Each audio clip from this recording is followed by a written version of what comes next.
Grâce à ses nombreux cours d'eau, la France est devenue un pays spécialiste de l'élevage de poissons et notamment de truites en pisciculture d'eau douce.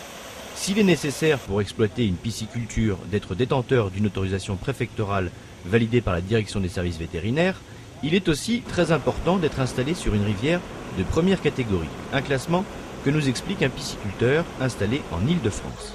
Les catégories de rivières sont définies en fonction de la flore et de la faune qui y vivent. Alors, on va faire une expertise qui consiste à regarder les variétés de poissons qui y vivent, les variétés de microfaune ou insectes qui vont vivre dans la rivière, les variétés d'algues. Et en fonction de ces paramètres, on va classer la rivière dans une catégorie qui est première catégorie, deuxième catégorie ou hors classe.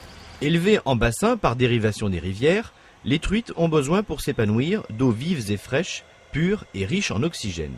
Si le pisciculteur surveille plusieurs fois par jour le débit de la rivière, il doit également régulièrement nettoyer ses bassins afin de garantir à ses truites une qualité d'eau dont on sait qu'elle est un des facteurs essentiels de la production. Si certains pisciculteurs le font manuellement, d'autres ont mis en place certains appareils comme les collecteurs de feuilles, une machine essentielle pour la qualité de l'eau des bassins, comme nous l'explique un pisciculteur installé dans le sud-ouest. L'entrée des piscicultures, vous avez des collecteurs de feuilles qui se présentent sous différentes formes. Ce dégrilleur, puisque c'est ainsi que ça s'appelle, permet de récupérer les feuilles, notamment en automne, lors des premières gelées, de façon à ce que ces feuilles ne viennent pas colmater les entrées d'eau des bassins. Le pisciculteur se doit de restituer à la rivière une eau propre, et ce malgré les déjections des truites. Explication. On calcule donc la quantité de granulés qu'on va donner par an sur l'élevage, le débit de la rivière et avec une petite formule mathématique, la quantité de pollution qu'on va générer. Et en dessous d'un certain seuil, on a moins d'obligations environnementales parce qu'on estime que la pollution est négligeable, c'est-à-dire qu'il n'y a pas de différence de concentration à l'entrée et à la sortie. Les collègues qui ont des gros élevages sont contraints d'installer des petites usines d'épuration à la sortie de l'élevage.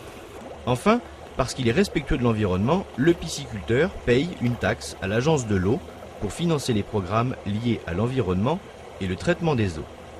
Et comme le souligne un pisciculteur landais, nous sommes tributaires de la rivière et nous la protégeons. La qualité de l'élevage dépend de la qualité de la rivière.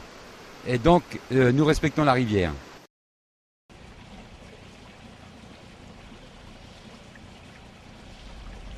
Parmi les 4 espèces de salmonidés élevées en France, la plus répandue reste la truite arc-en-ciel, qui représente 95% de la production. Mais si elle semble être la reine des truites, un pisciculteur des Yvelines nous rappelle qu'il existe d'autres espèces. On trouve également la truite fario, mais c'est que quelques pourcents par rapport à la truite arc-en-ciel. La truite fario, c'est la truite pure souche européenne autochtone, qui est la truite à robe brune avec points rouges et noirs. On trouve maintenant régulièrement l'omble de fontaine ou le saumon de fontaine, ainsi que l'omble chevalier. Nous essayons depuis la nuit des temps de répondre à la question qui de l'œuf ou de la poule est arrivé le premier. Nous pourrions aussi nous poser la question pour l'élevage de la truite, car là encore, tout commence par une histoire d'œuf.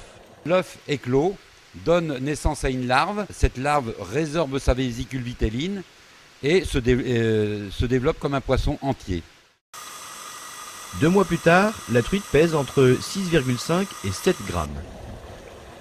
Élevée dans des bassins souvent protégés par des filets, pour éviter que les prédateurs comme les hérons en fassent leur repas, ces truitelles vont régulièrement changer de bassin. À chaque étape, elles sont nourries, calibrées manuellement ou mécaniquement, triées, puis transférées dans un autre bassin où elles poursuivent leur croissance.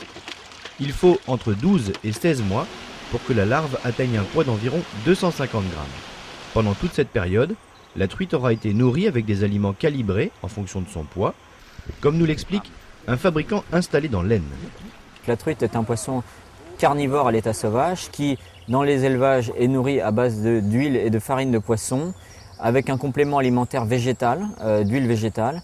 Et depuis des années maintenant, la traçabilité est rigoureuse et extrêmement performante. Le complément alimentaire végétal, qui représente à peu près 20% à 25% du granulé, est constitué d'un aliment sans OGM afin d'assurer un principe de précaution maximale. Enfin, dernière réglementation qui ne peut que rassurer le consommateur sur la filière piscicole française et prouver que la truite est un poisson bien élevé, l'obligation pour chaque pisciculteur de tenir à jour un registre d'élevage. Régulièrement contrôlé, parfois informatisé, il permet de connaître pour chaque lot l'espèce élevée, le type de production, la durée, les mouvements des animaux et les soins apportés par le vétérinaire.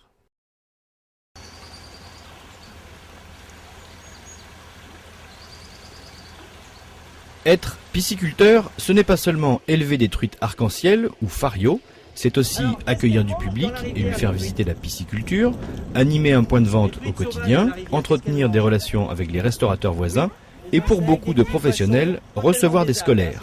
Au niveau local, de nombreuses écoles impliquées dans un projet pédagogique autour de l'eau, projet mené en partenariat avec l'inspection académique, se rapprochent des pisciculteurs pour que ces derniers expliquent aux enfants leur métier, mais aussi et surtout leur relation quotidienne avec l'eau.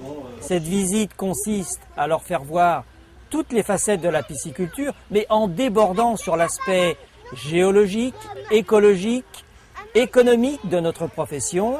Et la visite est toujours organisée avec des déplacements, comme nous avons beaucoup de place dans la pisciculture, ce qui permet aux enfants de capter leur attention pendant quelques minutes, puis d'avoir une partie déplacement et bavardage. Sur les 43 000 tonnes de truites produites chaque année, 75% sont destinées à la consommation.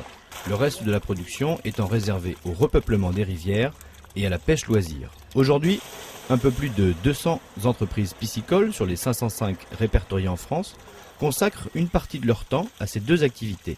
Certaines vendent une partie de leur production aux propriétaires d'étangs de loisirs qui souhaitent les rempoissonner. D'autres fournissent aux associations et fédérations de pêche des poissons à taille adulte qui pèsent en moyenne entre 170 et 300 grammes. 4800 tonnes de poissons en moyenne retournent ainsi chaque année dans les rivières et plans d'eau exploités pour la pêche. Enfin, les piscicultures dotées d'un parcours de pêche leur appartenant proposent une activité de capture aux pêcheurs amateurs, aux familles ou aux comités d'entreprise. La pêche loisir se fait dans une eau close, dans un étang que l'on réempoissonne tous les jours, alors que le repeuplement est organisé par une société de pêche sous l'autorité de la fédération de pêche départementale. Et là, on peut imaginer qu'on remette par exemple des poissons qui n'ont pas encore la taille et qu'on va laisser grandir dans la rivière. Il y a un droit d'entrée qui dépend du nombre de cannes à pêche qu'il a et qui dépend s'il reste une demi-journée ou une journée complète.